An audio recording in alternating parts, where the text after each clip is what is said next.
Heart disease is the leading cause of death in the United States. And it's February, so it's American Heart Health Month right now. So what better time than now to talk about some heart-healthy herbs? Honestly, I think this is something we should be raising awareness for all year round because, our hearts and our lives are pretty dang important. So, in this video, we're going to talk about some of my absolute favorite herbs to support heart and cardiovascular health. Plus, you'll be getting my favorite heart-healthy Lover's Cordial recipe. Not only is it great for your heart, but it's gonna happify the heck out of your taste buds. So get ready to take some notes and enjoy the journey down the herbalist path with me.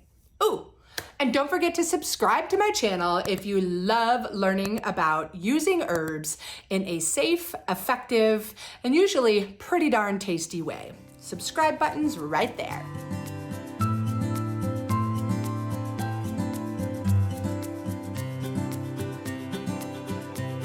So, did you know that poor heart health is costing Americans over $131 billion a year? That is absolutely insane. I'm 43, and I've already had 2 of the special men I dated in my earlier years that have passed due to heart failure.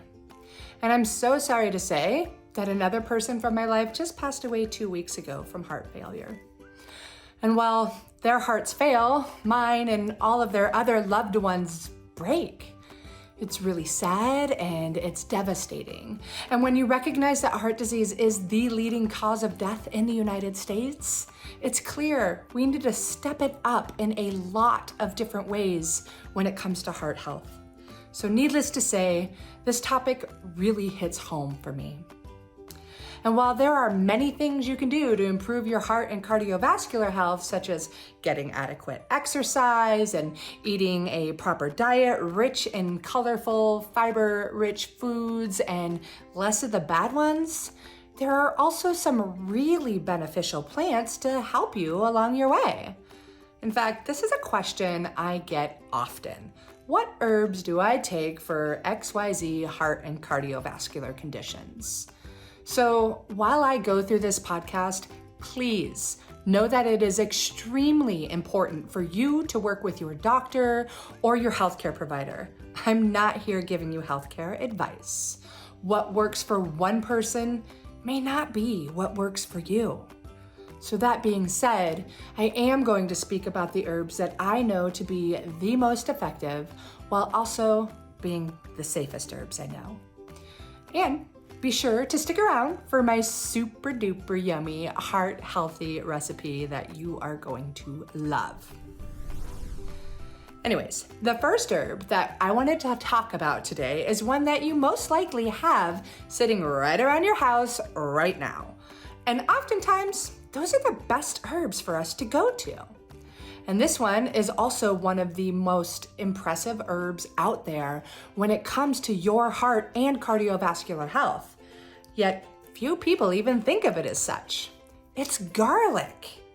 Did you know that garlic can decrease your risk of heart attack or stroke? And one of the ways it helps to do this is by helping to clear the plaque that may build up on arterial walls. It also increases your HDL cholesterol levels, which is the good cholesterol, while lowering the LDL cholesterol, or the stuff that leads to atherosclerosis. That's such a hard word to say. Garlic increases the volume of blood in your capillaries and it dilates the blood vessels, which ultimately reduces blood pressure. There's a constituent in there called allicin, and that's what helps make all of this heart-healthy goodness happen. There are so many amazing health benefits to garlic, and it's wonderful because it's by far one of my absolute favorite things to eat. I'm definitely in that club of increasing the garlic in the recipe by about 10 times every time. You can definitely get the benefits from eating garlic, adding it to your soups, add it to your stews, your broths, your stir fries, your curries.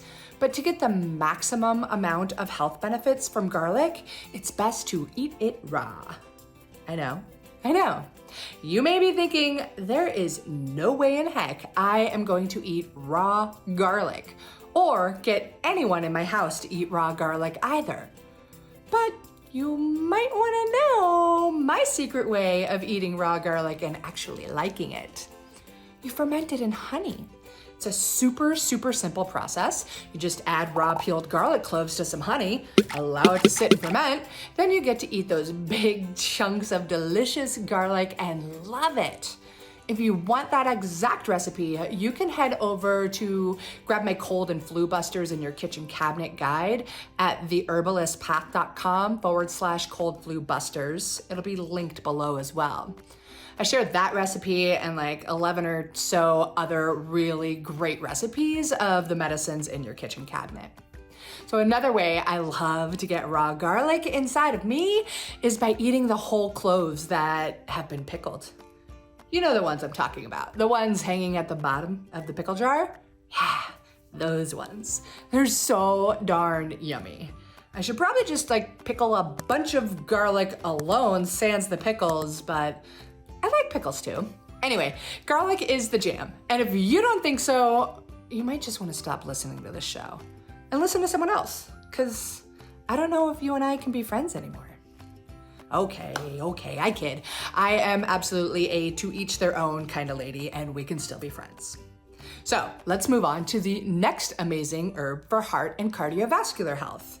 She's a really beautiful one, and she's super popular for so many people, and it's hibiscus. Yes, that lovely, often bright red flower that so many love to drink in their teas, also known as sour tea because it's, well, a bit sour.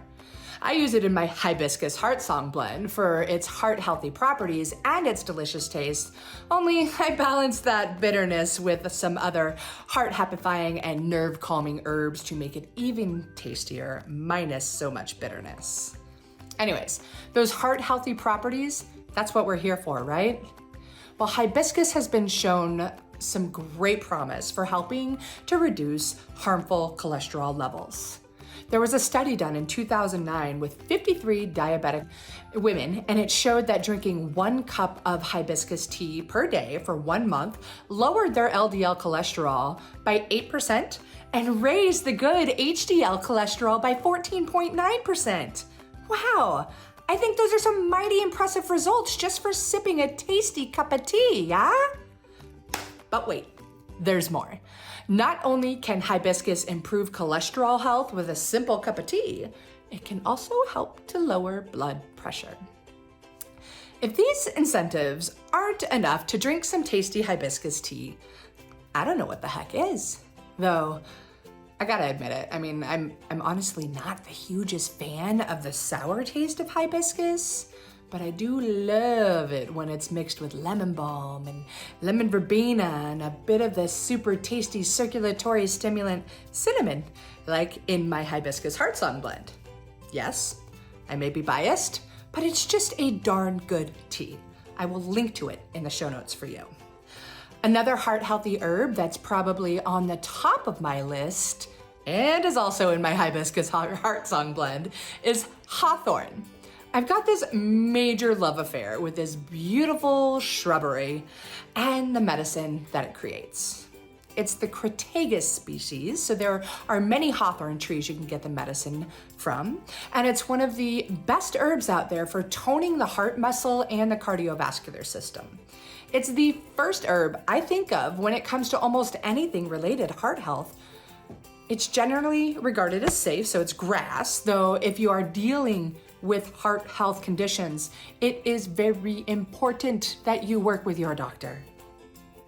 But Hawthorn does promote dilated coronary arteries, which are the guys that are bringing oxygen-rich blood back to your heart.